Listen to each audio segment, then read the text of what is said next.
So I was 23 years old and pregnant with my third child. And I remember being scared. Now, that was the first time that I had really prayed. Up to that point, I wasn't religious at all. The day that I walked into a federal courthouse honestly was like a death for me. Like, I remember walking in feeling one way and I walked out feeling completely different.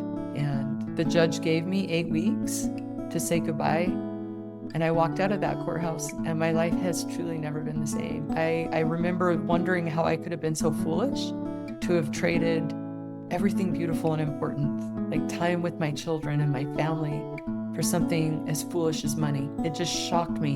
And then I got on my knees and I said what I think is probably the most important prayer of my life, which was, God, I have failed everyone in my life. I failed my family, my community, and I have failed you.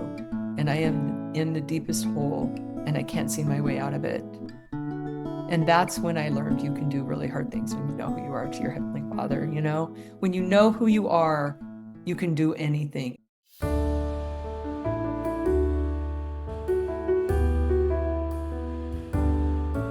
Hi, everyone. Welcome to another episode of Guiding Light. I'm Jenna Carson. I'm Sierra Larson. And today we are so fortunate to be joined by our special guest, Portia Louder. Welcome, Portia. We're so happy you're here. Thank you for having me. It's good to be here. Portia Louder is a writer, speaker, photographer, and advocate who brings deep compassion and hard-won wisdom to conversations. A member of the Church of Jesus Christ of Latter-day Saints, it was in federal prison where she served for 5 years that she began to understand God's infinite love for her. That prison experience transformed her understanding of identity, faith, and divine worth. You can do really hard things when you know who you are, Portia says. She's the author of 2 books, Living Louder, A Compassionate Journey Through Federal Prison, and Born to be Brave, A Compassionate Journey Through Life. Through storytelling, she teaches lessons of love, belonging, and redemption. Portia mentors at-risk youth, supports individuals struggling with addiction, and continues to speak out about the power of second chances. Portia and her husband Chad live in Saratoga Springs, Utah, where they cherish the simple joys of life with their children and grandchildren. Portia, this is a lot that you can share with us from your story tonight. So let's dive in and give listeners your story of how you ended up in prison and what that was like for you and how that really transformed you. Yeah. So I think I'll go back a little bit if that's okay. Absolutely. Because I just landed in prison. I was actually 43 when I went to jail for the first time. And then I ended up in prison shortly after that. But my younger years, I've always lived in Utah, and I am the oldest of 7 children. My parents were members of the Church of Jesus Christ of Latter-day Saints, but my parents were kind of non-traditional. My mom was a super hippie, so she liked all things outdoors and fun, and she wasn't a big rule follower, but we had a lot of creativity in our childhood, just no rules or boundaries. And I remember really young, I struggled. I struggled with structure. And I also, when I was 13, decided that what boys thought of me was the most important thing. And so I ended up in relationships in my teen years and had my first child when I was 17 years old. So kind of a rough start. I remember moving out of my parents' home. I was a single mom, moved into low-income apartments, and I thought that if I just found someone to marry me, it would all work out. So I ended up getting married to someone that was older than me. Marriage wasn't going great, and that's when my parents moved. So up to that point, I really hadn't been out of the small town. When my parents moved to Salt Lake, I came up to the city to visit them and realized that there was a possibility of maybe getting a job, maybe doing something different. And so I ended up moving to Salt Lake. I got divorced. And as soon as I got to Salt Lake, I found out that I was pregnant with my daughter. So at 21, I was a single mother with 2 children. And about a year later, I got into another relationship and ended up getting pregnant again. So I was 23 years old and pregnant with my third child. And I remember being scared. Now, that was the first time that I had really prayed. Up to that point, I wasn't religious at all. Even though my parents practiced the LDS faith, I didn't want to go. I wasn't interested in it. And But I remember saying my first prayer because I was scared. I was really scared. I was concerned for my children that I already had that didn't have a father in their life. I was concerned for this child that I was pregnant with and felt very incapable. I think I was just mature enough to realize how serious my situation was. And so I remember when I said that prayer, I felt a strength inside me and I knew that I needed to place my son for adoption. I went through that pregnancy. I found a family. They were wonderful. They were there through the whole process. And when my son was born, I watched them hold him for the first time. And then they walked out of the room, and I just felt so empty, and I had no idea why. I didn't understand the trauma or any of that. And I thought if I just went back to work, I'd be okay, and I wasn't. And I started to use prescription drugs to kind of cope with that, and eventually became addicted, and my life got a lot worse. So I remember I lost my job. My parents were taking care of my children, and I came home late one night, and my oldest son had been waiting for me, crying for just with my mom. They were standing there. When I walked in, my mom just looked at me and said, "Portia, all this little boy cares about is you. How can you keep doing this?"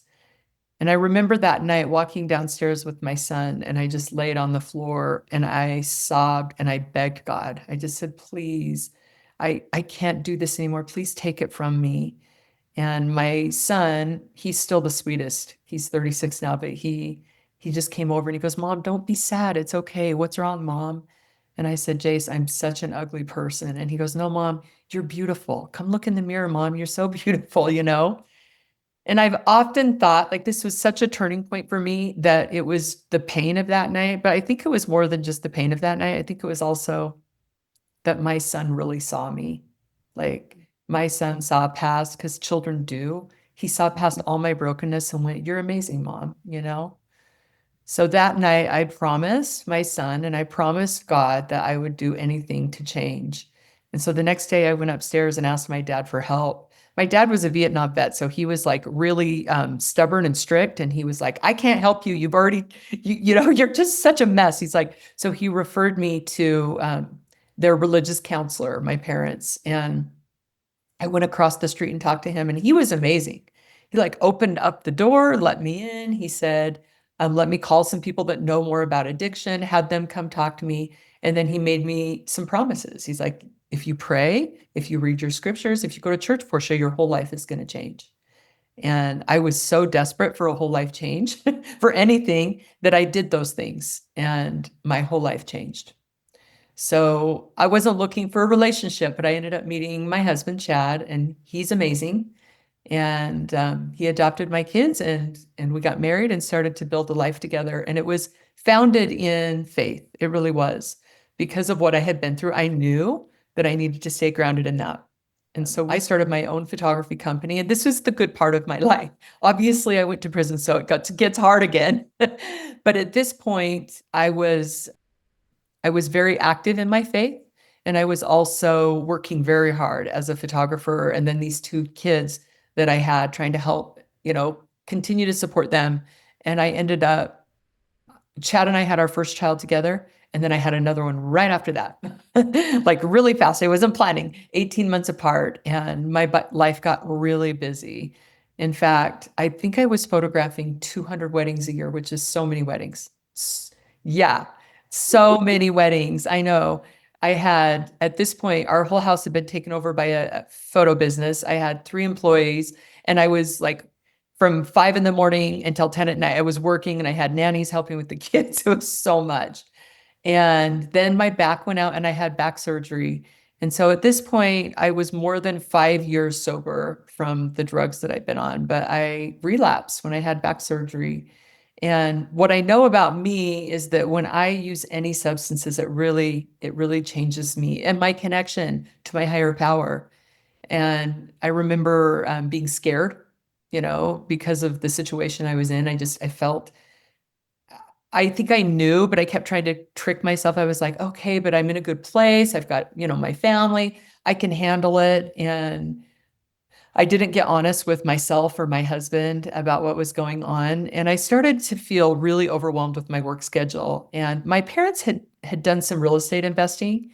And so, and the market was going crazy. I had just built a house to move to and put a studio in. And And so I thought, well, it'll be a good idea for me to buy some lots and build some spec homes. And I ended up going down a path that I remember feeling like there was that feeling inside me that said, don't do this. And I just did it anyway.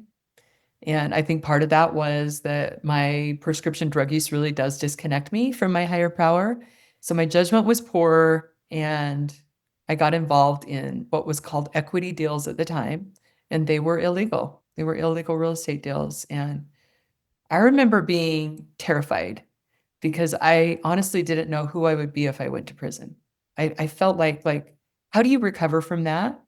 You know, in a deep identity type of way, I could not see a life on the other side if I went to prison. Like, obviously, the things of being away from my husband and my kids, my husband would leave me. I mean, all those things are going through my mind, but also my community and my faith. And I have definitely learned that we are so much deeper than any of those things. But at that point, I was just really scared. And I remember hearing that I was under federal investigation, and all I did was make excuses, like, boy, have I learned that when you make a mistake, own it as fast as you can, because the mistake just gets so much worse. And it did for me.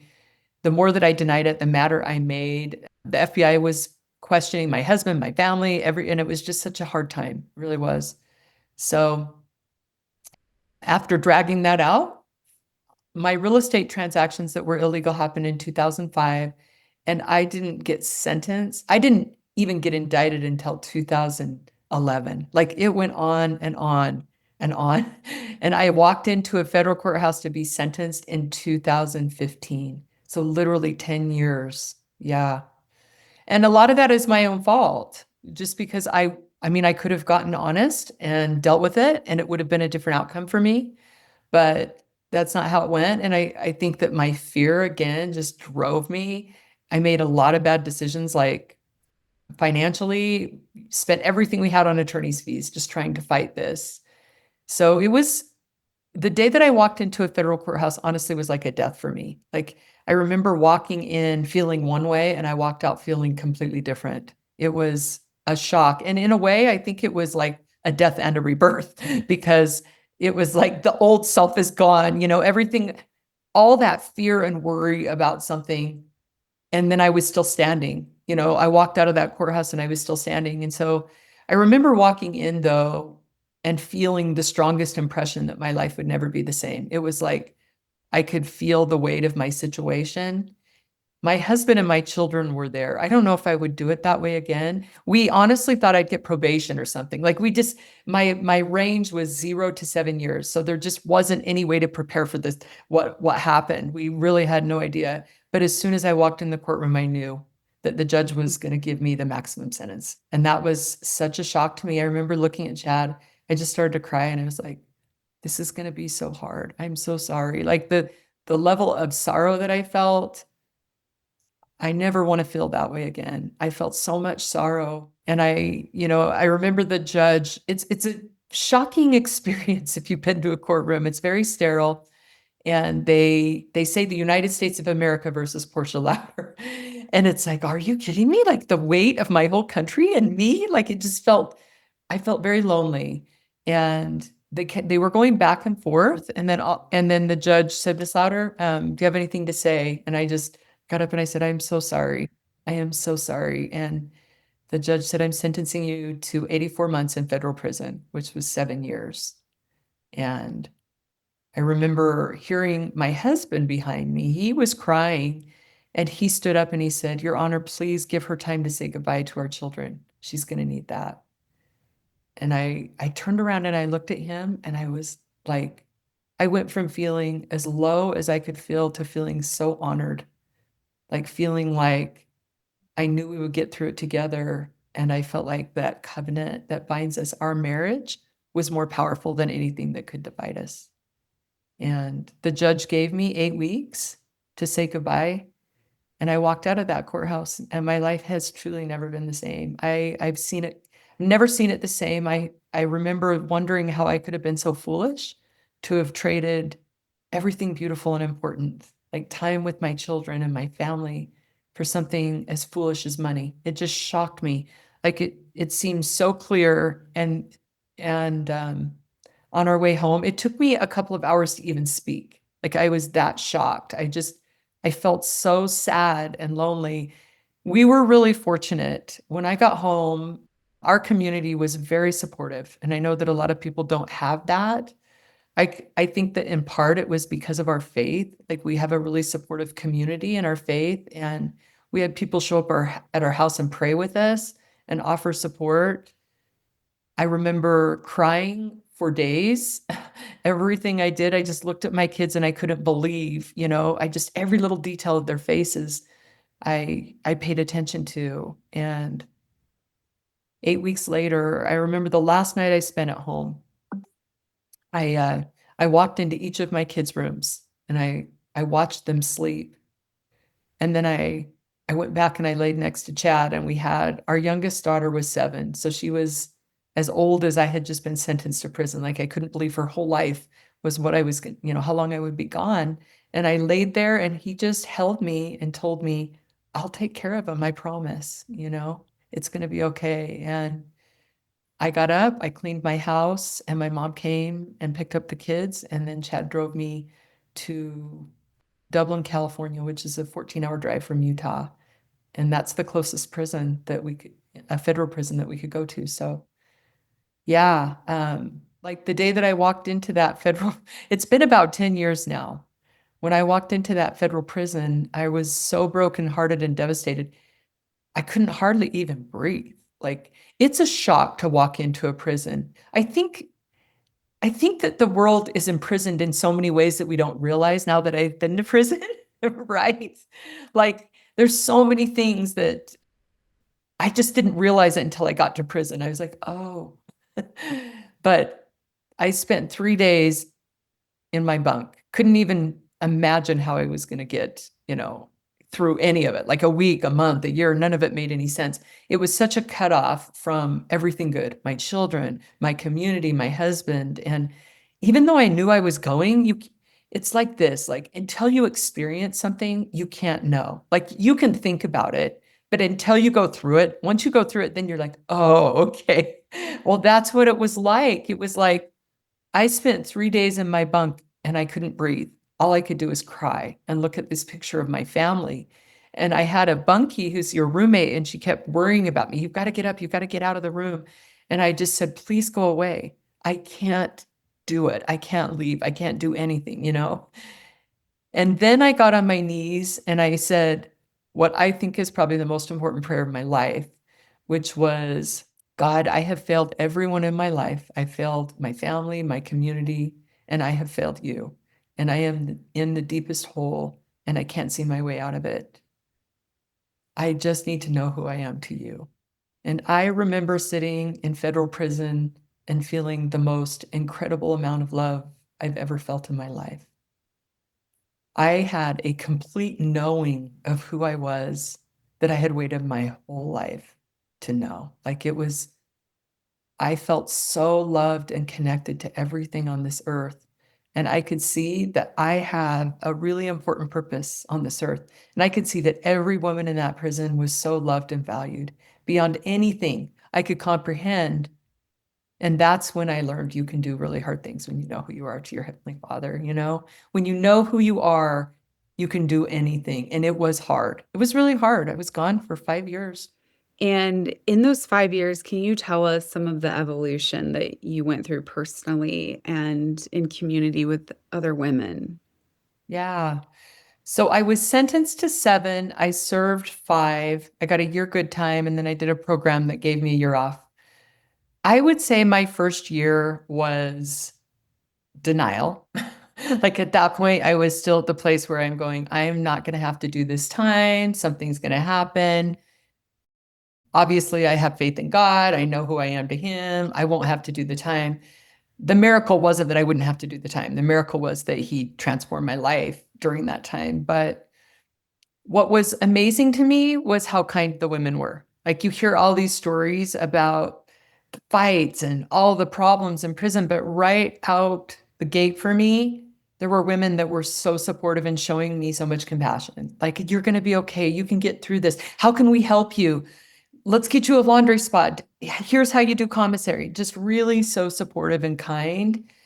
And I could see pretty quick that I needed to find some meaning. So I went to education and offered to teach classes or anything that I could do.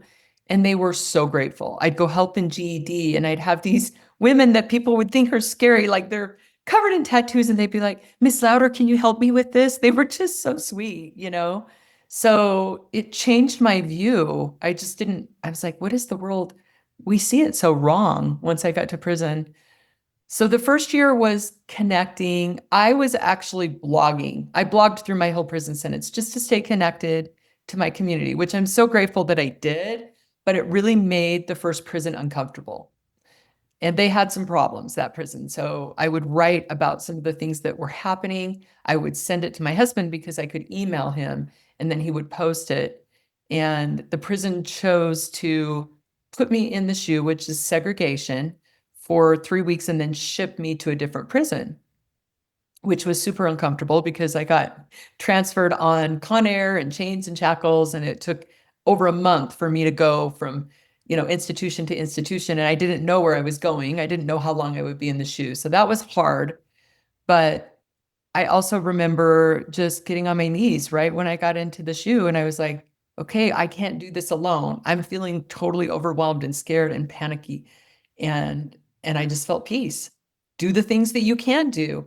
And I made a little list, which kind of sounds silly, but I made a schedule for the SHU. Like, get up in the morning, read your scriptures, pace, for 30 minutes, eat your breakfast. Like, they were really simple things. There was a lot that was outside of my control, but there were a few things that I could control. And so I made a list and a schedule for that. I was really structured with my prison time. I spent a lot of time outside. I walked the track. I walked and walked and walked. That was also my connection to my higher power. But once I got transferred to Waseca, which is in Minnesota, I loved Minnesota. Here's the thing about Minnesota. It's in the Midwest. So there were so many of the officers were Christian. So they would come in the morning and be reading their Bibles. And I worked in the rec yard. So I would go down early and I'd read my scriptures, and I just felt really supported. Um, and so I would say my second year, I spent about 6 months crying, just detoxing all the pain from, the separation, because I felt so much further away from my family. And that's when I started to into well, there was anger and then acceptance, like the whole grieving process of, I'm really going to have to do this time.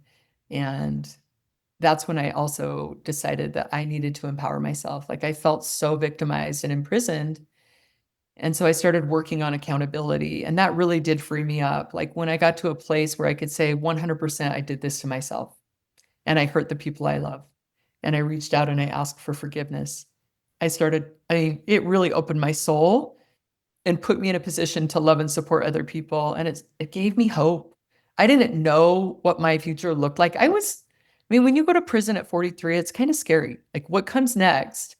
What's my future look like? I didn't know, am I going to go home and have a job? Like, we've lost everything financially. My husband's home trying to rebuild, and he literally had to move in with a neighbor. Like, we had nothing. And then he's trying to take care of kids, and financially they couldn't come out much to visit. It was a purifying time. If I'm being honest, like, it was very purifying, because that pain that we went through together as a family really brought about a purification for us. And I'm so proud of my kids. It was really painful, but we just did it as a family. We got through that together. So that was my second. And my third year, I did a program, and they made me kind of a leader in the program. And I really got so brave. Like, I feel like that was my time to, like, stand my ground and be a leader. I started teaching communication skills in prison. So I'm like teaching girls conflict resolution, and they're sitting there, I want to kill her. I'm like, so how does it make you feel when she says she wants to kill you? Good. Yeah, yeah. Oh, wow. Yeah. I bet you made so many friends that I just feel like in such a singular circumstance, you meet people that you never obviously would have interacted on the outside. You wouldn't have met them, right? And I can imagine there was a tight sisterhood. Oh Is that yeah. Oh yeah. I met lifelong friends. Like, I could tell you story after story.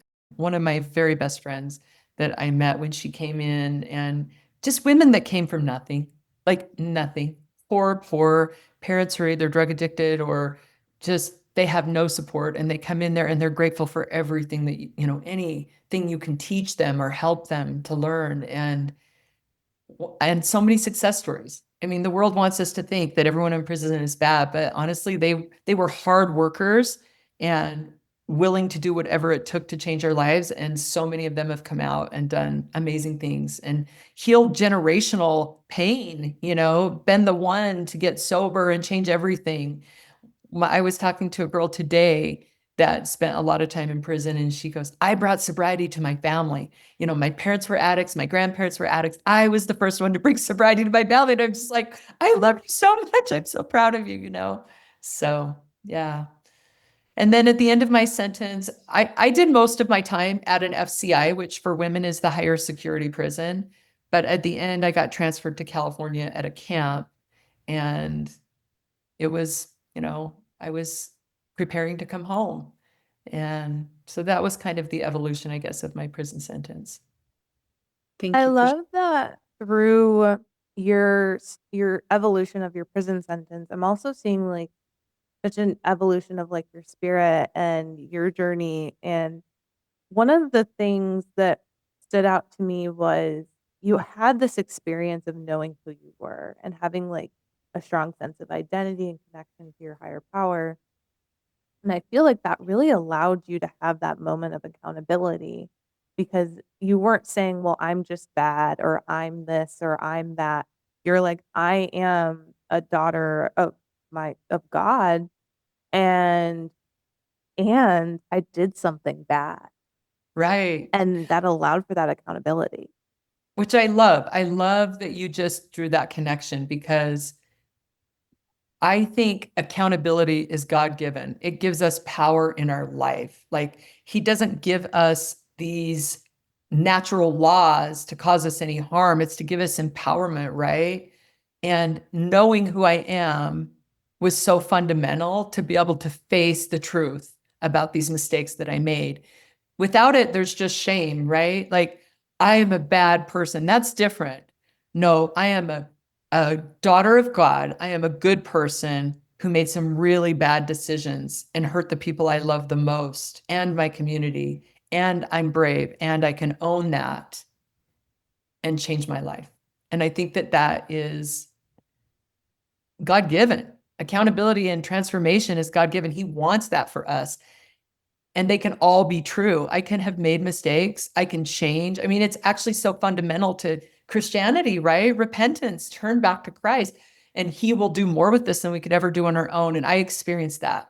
Like, I felt that. I felt and in those moments of greatest like pain for me, acceptance and acknowledgement of the mistakes that I made, I never felt closer to Jesus Christ. I really, really felt myself kneel before him, and I felt that purifying power in my life. And it's truth. Christ is truth. I mean, he's the word, he's the truth. And for me to live in denial because I was afraid to acknowledge that would have weakened me and not allowed me to become who I was on this earth to be. So. You mentioned that you felt when you were in prison. This was very early on. I think it was during that first prayer that you realized you had a life mission, a purpose. Did you have insight at that time into what that purpose is? And I'm curious how that perspective may have expanded in the years that you've been out. That's such a good question, and I've never been asked that. So I love that you asked it, because I didn't. I knew that I had an important purpose on this earth. And so I speak to people who are in prison, and I work with people struggling with addiction. And often when they're in the middle, they're like, what am I going to do? What kind of job am I going to get? And I'm like, I had no idea what I was going to do. But what I knew was that if I worked on my character and integrity, if I showed up right where I was, my purpose in prison was reentry. Like, I worked with women in prison, wrote curriculum, taught that curriculum, and it was as important to me as anything I've ever done, right where I was. Because right where we are, that's where we serve, right? And then the next thing shows up for us, and the next thing shows up for us. And so I had no idea that I would write a book, that I would come out and work in addiction. I thought, well, maybe I'll get a job as a photographer, but right here, right now, I'm going to put my whole heart into serving and doing whatever I can. And so when I talk to people who are in prison, I'm like, they're scared of what's going to come when they get out. And I say, do it right where you are. Work on everything you can right where you are, and the next thing will show up for you. And it's a process. I'm not doing the same thing I did when I first got out of prison now, and it will continue to evolve. So I think that if God would have said to me, here it is, here's the whole thing, I might would have been overwhelmed, scared, or lazy. Honestly, I had to work for it. Like I had to work for it to figure out who I was. So Yeah, and if we had that crystal ball, we may not have to learn to use our own free will and choice, right? So I right. love how you're talking about how we just be present now and answer the call now. There's this parable that I learned from some Buddhist teacher about how you see that somebody needs a glass of water and you fill it.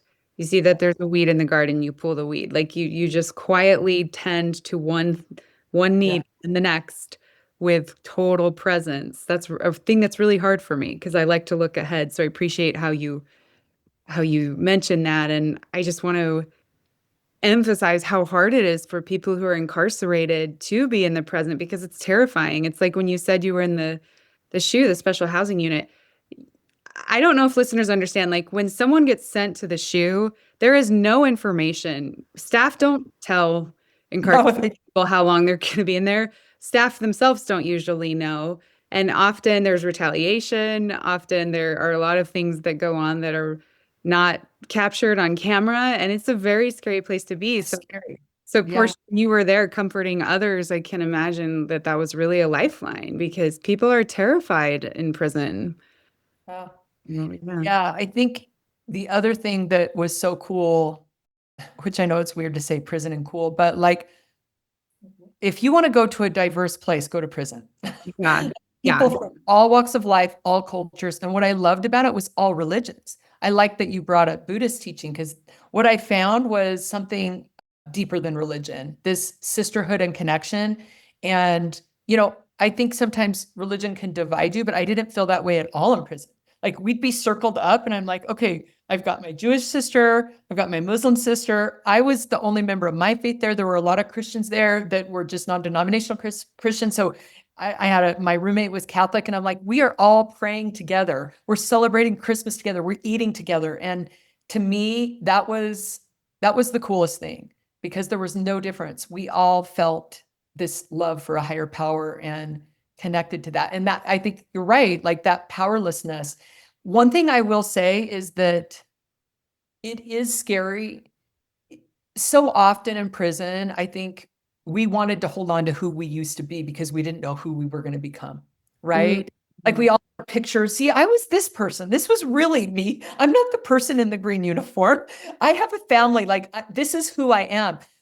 But when I was willing to let go of who I thought I was supposed to be and start living the story just right where I was and be like, I actually don't know what comes next. It's very scary, but living in that moment brought about something way more beautiful. But it is scary to let go of who we think we're supposed to be. Well, and I love that. And I love because I was actually thinking about this the other day, is a lot of times changing as a person, we fight that because it means death to the person that we are Right. currently, right? Like our self doesn't want to die and is afraid of what's next, like you're saying.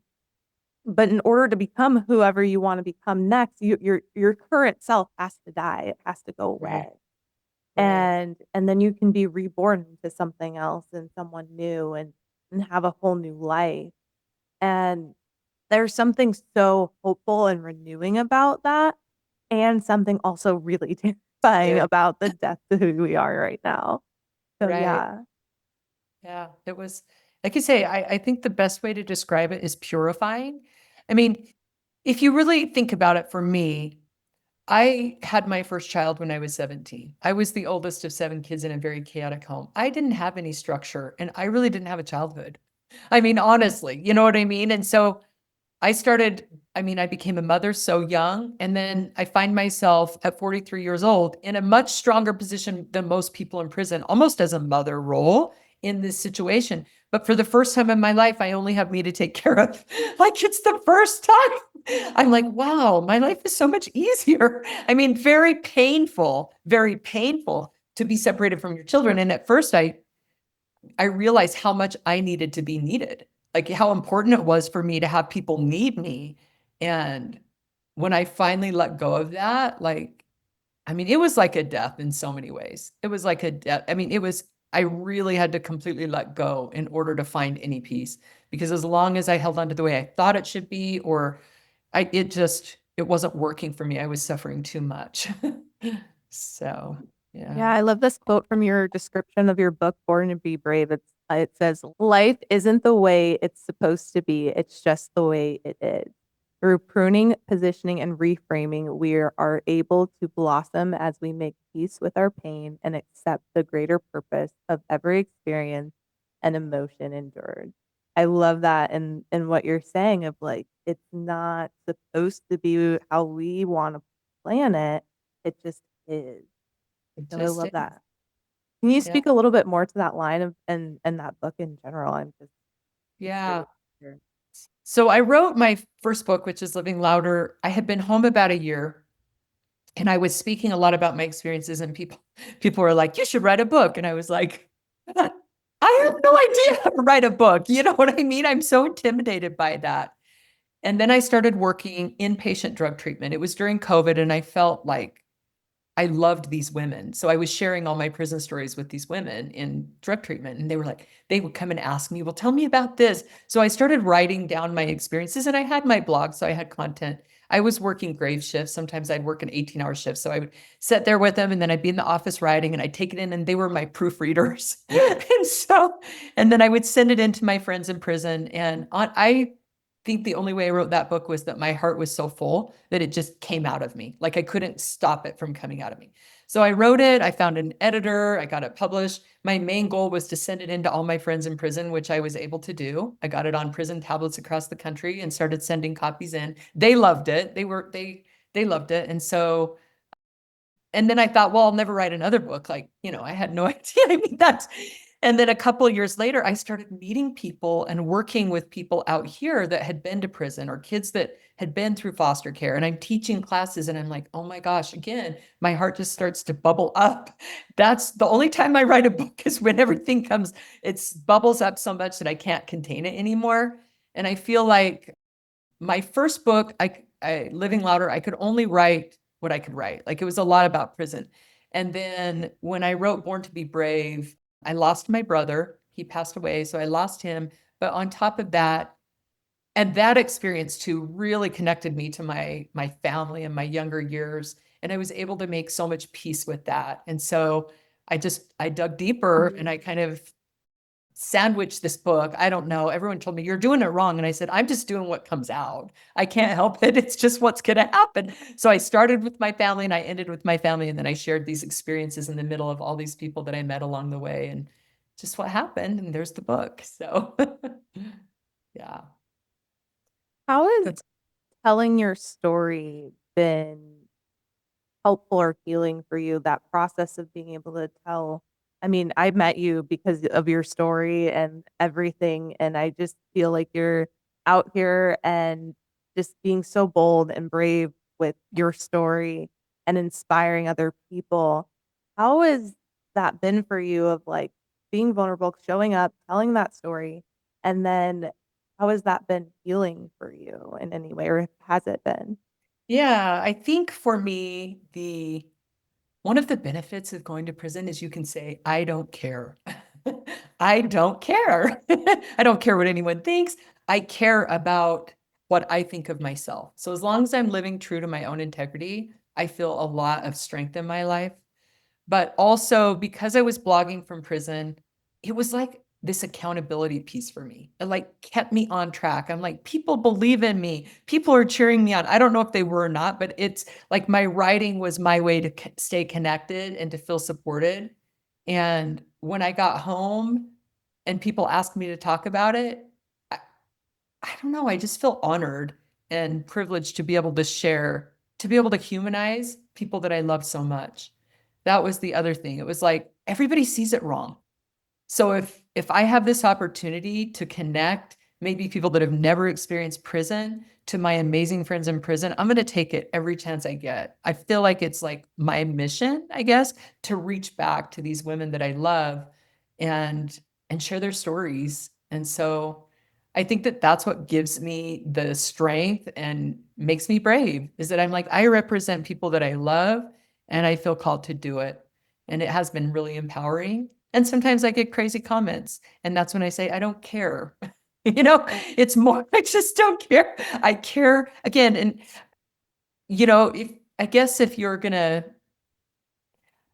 I'm honored and grateful for the opportunity to share. And there's people that say really nice things and there's people that say really mean. And I just have to stay really right in the middle and true to myself. Whether you love me or hate me, it's okay. As long as I'm okay with me and my higher power, I'm okay. I'm good. So that's it. That's the place to be. That's the place to be. Thank Well, you. Portia, thank you so much for sharing some of your story with us.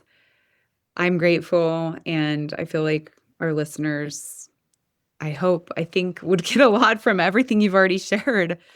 Is there anything that you'd like to leave us with before we wrap up that you haven't had a chance to say?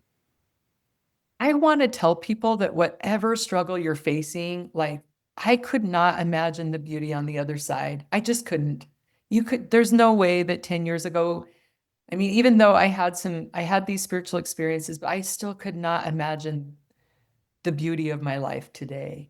And it is so worth it. And your greatest pain, whatever that is, whether it's a sickness or the loss of a child or a spouse or divorce or whatever it is, really does, your response to that pain has the ability to transform your life and bring so much beauty from those ashes. I am a witness to that. And I mean, if we would have had the crystal ball and somebody would have shown me, that would have been great. But I would have underblessed myself. Like if I would have written out a future when I went into prison, I would have never dreamed that my life could be so full. And so just whatever you're going through, man, do not give up because the middle is so hard. We don't see the end, but it gets really good when we just do the next right thing. Yes. So, yeah. Yeah, That's it. Portia. I feel prompted to ask you one other thing, and I felt prompted a few times and didn't, so I better ask you this.